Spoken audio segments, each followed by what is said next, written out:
আপনি কি জানেন সকল পাপের উৎস তিনটি? 1.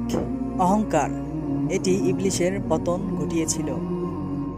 2 নাম্বার লোভ, এটি জান্নাত থেকে হযরত আদম আলাইহিস সালামকে বের করে দিয়েছিল।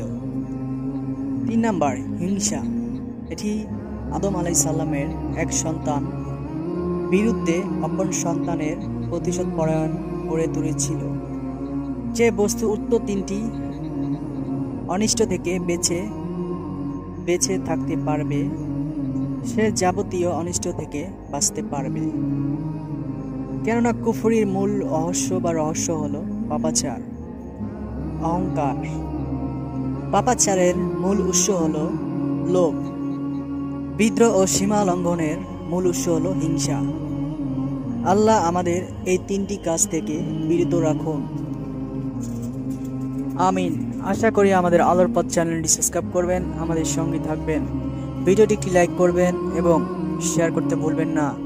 কমেন্টে জানাবেন নেক্সট ভিডিও পেতে আপনারা কেমন আগ্রহী। আল্লাহ হাফেজ।